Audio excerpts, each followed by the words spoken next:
Hello, my name is Dan Hennen. Today is November 24th, 2018, and I'll be providing updates on the Crowley case. Updates. Tonight's episode will be called The Curious Case of Danny August Mason. Some interesting things have come to light here this last week, documents that have been shared with the group, and I'm going to put this into a summary format that'll be easier to digest for the viewers. Now, one of the main contentions early on with this case, along with David Crowley and the project called the Gray State, was whether or not there was a contract, whether or not there was a movie deal, whether or not there was a binding contract for this movie to move forward. And so we'll address some of that tonight. It appears that was the answer to that question was really, it's a gray area of what it really was. But I'll go through that tonight in certain sequences here. Let's get started. What we do have is that there was a proposal, there was a deal between Gray State, the Gray State Project, and MEG, which is Michael Entertainment Group. And this talks about the deal with the motion picture rights concerning an option, purchase agreement, deal, memo. And so what we have here is a document given to us in PDF format that was really made or agreed on July 25th of the year 2014. So we know David Crowley went to Hollywood, I believe once in May and once in June, and now we get to July, and there's a deal in place. I had a previous interview with Mike Boggio III. He is the president of Michael Entertainment Group, or MEG as it's referred to here. He did say that they were under a deal. They did have they were working toward this production of a feature film or even a web series with Gray State. So we know a deal was in place. So let's go through this contract here. It talks about the option. It talks about the various rights. And let's go to the second page. I'm not going to get into the details. You can certainly pause this video and read it for yourself. But it talks about the various rights, the publishing rights, various bonuses, consulting fees, travel expenses, and so on. And then here's the final piece of it.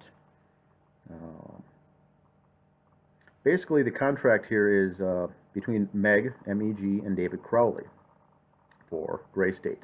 Now, this contract, just to clarify, this copy that we've received was not signed. So we know that a contract was proposed, or a proposed deal here was on the books. The contention that we had was that we don't have any proof that anything was ever signed, and this also leads us to believe that still doesn't answer that question. Nothing here says anything was signed. This was just a file of the proposal. So we know David was working on a deal, Meg was working on a deal. Whether or not it was a signed contract or not is another deal. Now, since this contract, we also do have evidence that came to light from David Crowley in PDF format once again, showing the invoice from a law firm called Lommen Abdo, Minneapolis-based law firm. And so we see an invoice here at the end of July, which also makes sense. July 31st was the bill. We see the previous deal was, let's go back to the date, July 25th is when they basically agreed on the deal. Now we get an invoice from the lawyers, David Crowley's lawyers, working on the deal. And let's go to page 2 of the invoice. Line by line itemization talking about the dates of work being done from July 9th, 10th, 12th, 15th, various number of hours and what was being done and by who. And page 3 of the invoice dates showing here July 18th all the way down to July 30th. Now, if you look at July 25th, there's 3 entries there towards the bottom talking about revising and finalizing the draft between Gray State and MEG, the deal memorandum, teleconference, and the final draft. And so it's fair to say that David had a legal team, legal attorneys working on this deal. There was a deal, and legal team was involved, so sure enough, there was something in place. We don't know exactly what, but we've got evidence here to support that David Crowley was moving forward with some project. Now, the other piece of the puzzle, David had several companies he was working with, and several companies in the state of Minnesota that he owned. And so one of them, he had to get the release documents of the other individuals that he had business relationships with. This one here is a release agreement between David Crowley and Danny August Mason. Now, this is page 1, basically just releasing his rights. This was a legal document in PDF format that requests Danny August Mason to relinquish his rights and release his contractual obligations to the Gray State project. And there's page 1, and here is page 2.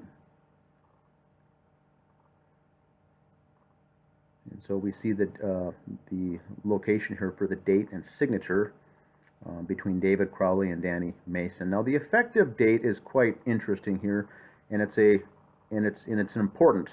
The date here, effective date towards the bottom, mentions August 1st, 2014.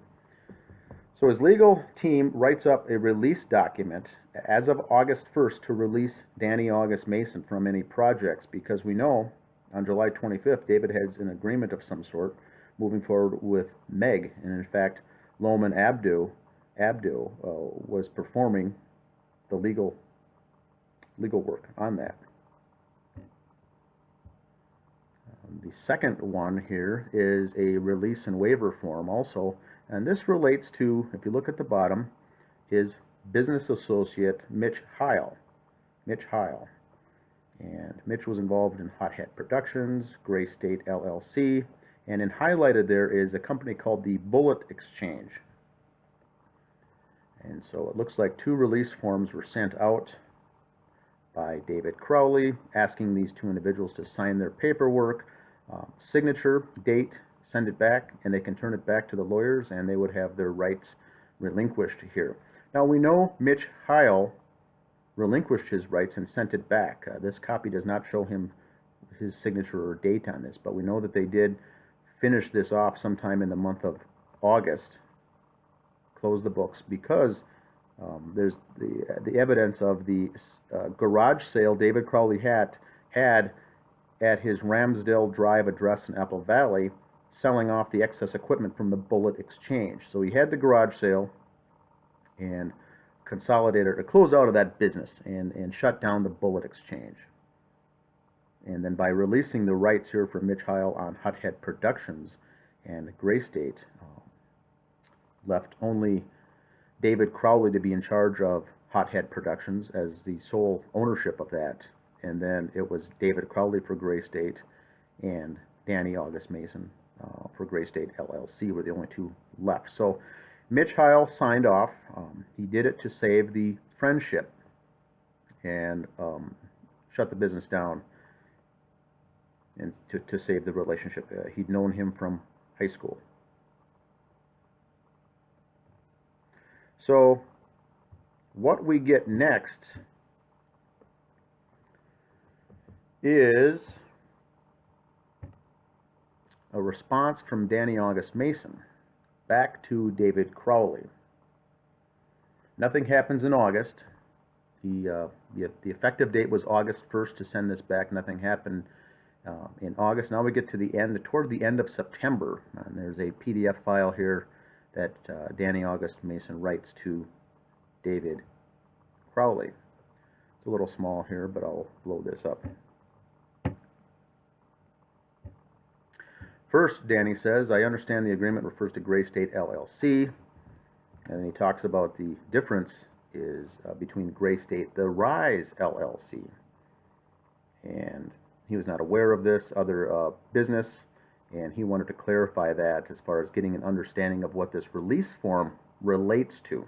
Now, the release form relates to Gray State LLC.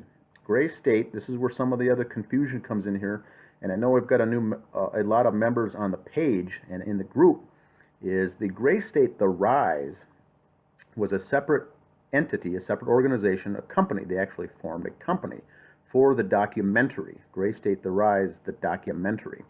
Gray State here just referred to as Gray State LLC, or Limited Liability Corporation, was the feature film, the full-length fiction-based feature film that was supposed to be made, produced, and shown on the big screen, or perhaps in a web series. This was the one that the contract is for, is Gray State only.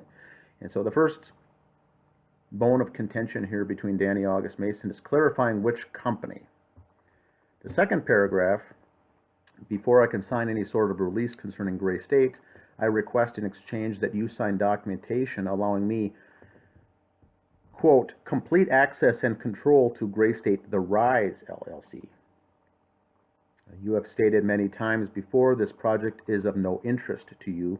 I would like to continue to work on this project with Robert Hoyt and produce a finished project for our fans. I request that you sign over ownership of the LLC and sign a similar waiver and release of claims that you are now requesting of me. So this is very interesting. This is almost a demand, or you could call this in legalese a counter offer from the first request that's being sent.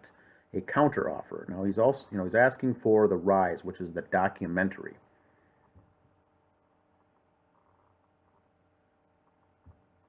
That David was working on toward the end. Now the very last paragraph says, I cannot sign the agreement, as in for a handful of reasons, but most importantly because I have dedicated 4 years to Gray State. I have been intimately involved in the creating, casting, development, production, and marketing of the project to this point. I invested my time and energy, often at the expense of my job and financial security, with the understanding that eventually I would receive compensation. Though I have received nominal compensation, I believe that I'm rightfully entitled to 10% of the gross revenue of whatever may be generated from Gray State moving forward. I would request that documentation be executed prior to me releasing any other claims or rights I have. And so this is back on that September 26th response memo from Danny August Mason to David Crowley. So the first, when we're talking numbers about this Gray State movie or feature film, it has come up before that part of the plan was that it would potentially be a $30 million budget film. And so this is the value of everything in the project. This is the mother lode. The Gray State project, the Gray State movie, the feature film, has a value, an asset value of one could argue $30 million. And Danny August Mason is not going to sign this away too quickly, knowing he's put in 4 years and has been very dedicated to this project. He's pointing it out here that I'd like to have at least 10% of whatever gets done with it. And so he's basically saying, I cannot sign the agreement. And so that was another question. We wondered if Danny August Mason ever signed it, ever sent it over, ever forwarded it back to the attorneys, or did he never sign the document? So I believe here that he never signed it. As it says, clearly states here that I cannot sign the agreement. Now, if we look at the timeline, there's an email correspondence back and forth between Danny August Mason and David Crowley, going back to September 29th, and then a response on, I have it highlighted, December 9th, and then the final correspondence on December 16th of 2014. Remember, the bodies, according to police, they think the bodies were, all three were found deceased on were probably December 25th or 26th. The bodies were found by neighbors on January 17th of 2015. But now this is coming up to the week before, and they still haven't had this resolved. So I'm going to go through each of these responses here in timeline format. And so the very first one was on September 29th. Danny August Mason wrote, David, I apologize. I apologize for not getting this to you this weekend. Was busier than anticipated. Now this makes sense. His response memo was dated December 26th, which was a Thursday. Danny Mason was obviously busy on Friday, Saturday, Sunday, and then Monday he gets to sending this out in the form of an attachment, his response. Now this is the end of September, so I think David was hoping all this would be wrapped up in August like it was with Mitch Heil. And now we get to the end of September. Still nothing.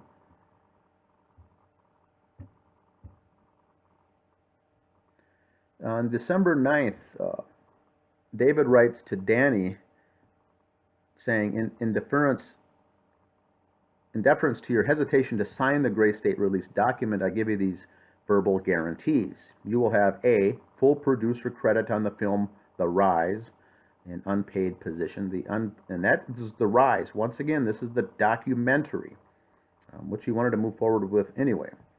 And B, letter B, was guaranteed casting as lead role in Gray State series, paid.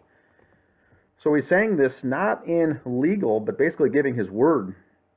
A verbal guarantee is all that this is. And Danny August Mason, I don't believe is going to be believing this, because I think at this point he's already under the assumption that he's being thrown under the bus, or in a sense double-crossed on this deal. And now we get into some very interesting chess moves that are being done here between these two individuals. So he's going to have him full producer credit on The Rise, which is fine.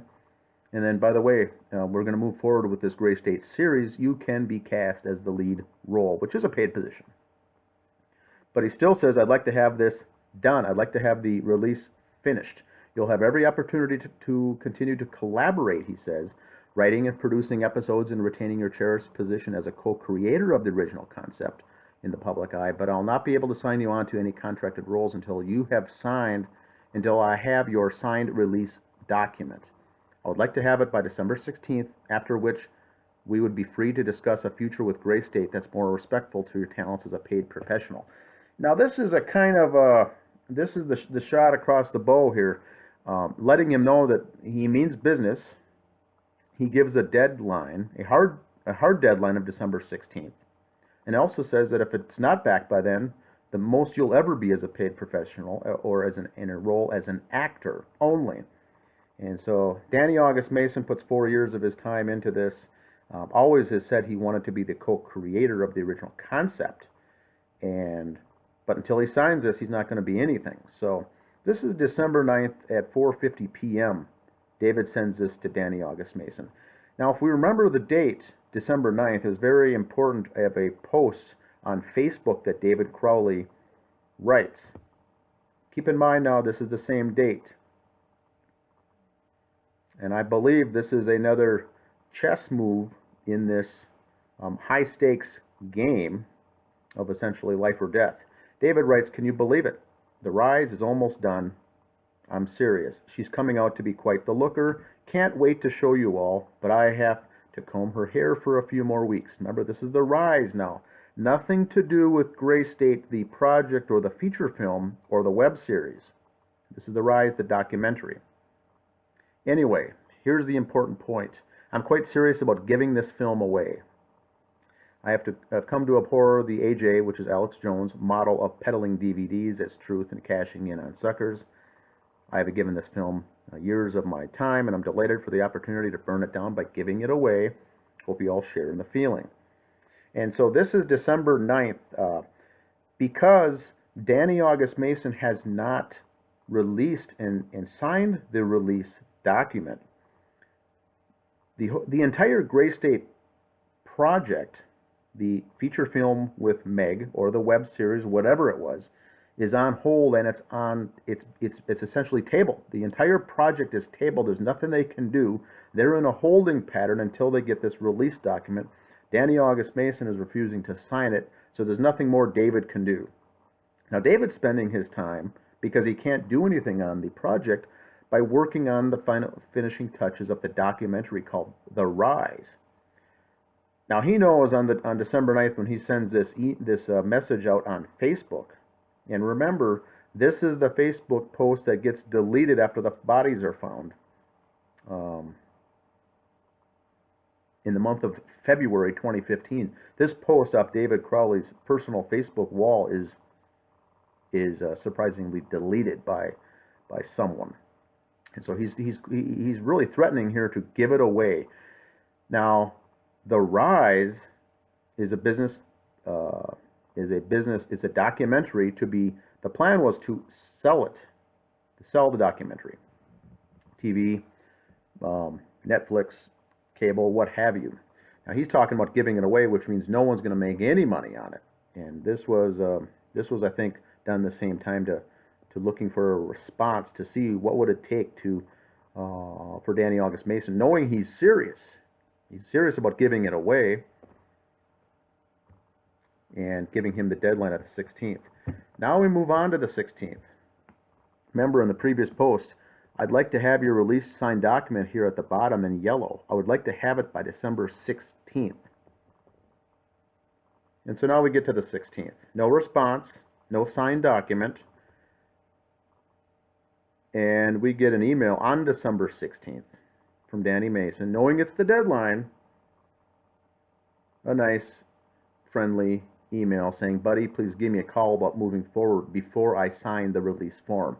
So now I've got evidence, once again, it still isn't signed, as he states it here, that it isn't signed. This is December 16th.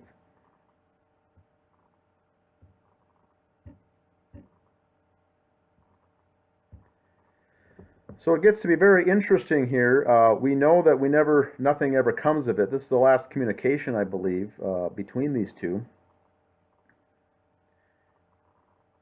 And it leaves us all with an awkward feeling. David was going to release The Rise for free at the end of the year. I think it was December 30th or 31st was the self-imposed deadline to release it out there for free.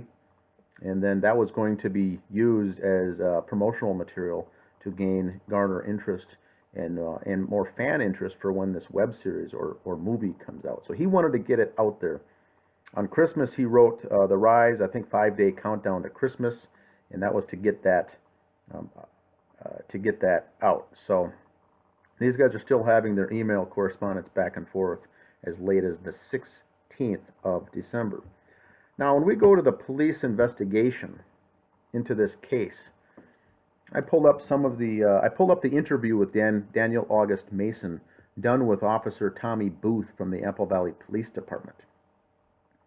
And so highlighted here, he conducts his interview on the 19th of January. Keep in mind, this is 2 days after the bodies are found. Bodies were found on Saturday the 17th. The 18th was the Sunday, and now here was Monday in January, Martin Luther King holiday. The cleaners were in there cleaning the house professionally, and also various people were in that home when they found the bullet hole in the ceiling was also on January 19th with 4 or 5 other individuals that were in the house before it was professionally cleaned and released to the family. And so we talk about Mr. Mason here doing his interview with Tommy Booth. Talks about he met him when he met David when they started doing the concept trailer, and talks about bullet exchange. And so this is the interview. Now I'm going to go to the next section. It talks in the first paragraph there that they raised about $61,000 to help do the trailer, and so they made the trailer and pitched that. Remember, the movie was never made. The funding, the movie was never produced. They were going to get the funding first and get the contract and then make the movie. Now, the second paragraph here in yellow, Mr. Mason said his involvement with Gray State and Crowley was strictly as an actor and as a friend, but had not been involved in any financing or was actually listed on any paperwork as a partner with Crowley and Heil. So what I believe this comment to be here is very deceptive. One could call it a lie, one could call it actually the truth, but what I think it is actually is deceptive. Now we know from the paperwork and the offer and the counter offers going back and forth between this release agreement that Danny August Mason was heavily involved. In fact, sacrificing 4 years of his life to do this, and had ideas as being mentioned as the co-creator with the casting, the production, and the marketing of this entire project. And so he was actually in order for him to sign a release form, he had to be tied into this business in the first place. So the mere fact that he had to sign the release document shows that he was far more than just simply an actor in Gray State. Now, what Mr. Mason is telling the officer here is that he doesn't believe he's not listed on any paperwork as a partner with Crowley and Heil. Now, Mitch Heil is listed on the bullet exchange with David Crowley. And Danny August Mason is correct. He is not listed on any paperwork for the bullet exchange. He is listed on as Gray State LLC. So this is a deceptive line here to police, saying I don't have any connections from a business standpoint to that project at all. I was merely an actor. Well, that's not true. That on its face is a lie. Not involved with any financing. That also is true. He wasn't involved in any financing, but he was listed very heavily involved in the Gray State. He goes on to say in the last paragraph there that they were in attendance in August at Randy's birthday. And remember, Randy's birthday party, the documentary from Eric Nelson called A Gray State, mentions that there was some unease and it was an uncomfortable setting at Randy's birthday party in Apple Valley in August of 2014. Now that certainly would be the case because of the release statements were sent out. David had a deal that he couldn't tell anyone about, so that's why I think it was quiet and it was awkward. He also had sent out release agreement paperwork with Mitch Heil and Danny August Mason, and Mason was at the party. How uncomfortable would that be? So yes, there was some uncomfortable feelings there at that birthday party that no one really could let on. David had a deal that he didn't let on to anyone else even. Him and Comel were the only ones who knew there was a deal in place. Let's go to the next segment. Danny August Mason goes on to say in yellow highlight here, the last time Mr. Mason saw David Crowley was in September, but he could not remember the exact date in September. He goes on to say that he had come over to the Crowley's residence to talk to David concerning the movie and where the movie was heading. Then talked to David out in the driveway of the residence and stated that, quote, David had looked like he had lost a bunch of weight and was fragile. So there's two questions here that I have. We know that the release form was sent sometime in August with an August effective date, or even the end of July with an August effective date. Danny August Mason was there in attendance at the August birthday party. But after that, it appears they were on emailing correspondence only. I don't see any evidence to support that Danny August Mason went and talked to him on the driveway. This already was heading down the end of September, down an ugly path with this counteroffer being sent and the response back to David Crowley wanting the rights, making the demands about the Rise documentary. But feel free in the comments section of this video below if there was proof or evidence that Danny August Mason actually went there and talked to him in the driveway. Now the other thing, which I think is also being deceitful here from Danny Mason, is that it says David looked like he lost a bunch of weight and was fragile. This, I believe, is the first insertion of a narrative where they're trying to make the police and the detectives and the investigators think that David Crowley became unhinged, was not himself, was isolating himself, going so far here to say that he lost a bunch of weight and was fragile. This, I believe, is an outright lie. But please leave your comments below. This is, I think this is planting the seed for the investigators to think, you know what, maybe David did do this. Now, the next section here in the police interview, they talk about after the September meeting, which I don't believe ever took place. Mason states that he received an email on the 1st of October from the attorney. The email was asking Mason to release any rights he had, on, and he said he wanted to review it with his attorney before he signed anything. That very well could be true. I don't think Danny August Mason had any intention of signing that, regardless if he had an attorney look at it or not. Now he says that on December 7th, he received an email directly from Crowley, stating that he decided to take it in a different path, and he needed to sign a release form. And attached was that release form from October 1st. He said he needs his attorney to look it over, and, quote, in yellow, December 7th was the last contact Mr. Mason had with David Crowley or anyone in his family. Now, we know that's not true. The last contact was December 16th of 2014 from Danny Mason to David Crowley. So December 7th, last contact is outright lie. Now, the very last paragraph here gets into more of the cunning, more of the psychological deceit here from Danny August Mason. During the interview with police, Mr. Mason then asks the officer, Tommy Booth, asked me if I had talked to Mitch Heil yet concerning David Crowley. So now he's steering the conversation. He's basically done with talking about himself, and then quickly steers the conversation to the other business partner named Mitch Heil.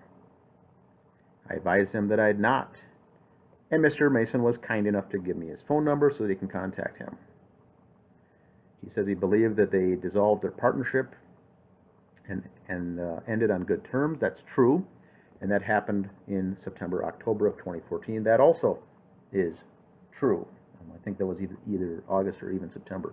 Certainly wasn't October. They had the garage sale already in September. So that is, for the most part, true. But watch how Danny Mason is steering the conversation with the investigator onto other topics. Here he goes out of his way to focus the attention on Mitch Heil and essentially wrap up the interview. Mr. Mason then goes on to describe Crowley as a very loving man towards his family. He was in the military,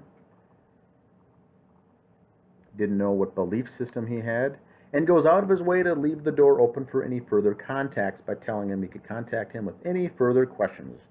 What a nice guy. Now, the interesting thing is here, we have Mr. Mason's interview recorded on the digital recorder and downloaded to the secure server at the Apple Valley Police Department. That would be something interesting to get the FOIA request for that interview, whether it's for this case or on the Crowley investigation case, or later if police were to pursue charges of lying here to investigators. That certainly is recorded and saved on the server, as there's various lies here by Danny August Mason directly to investigators. That's the update for today. It's the Crowley case updates, November 24th of 2018. The curious case of Danny August Mason. Please leave your comments below. Thanks for listening.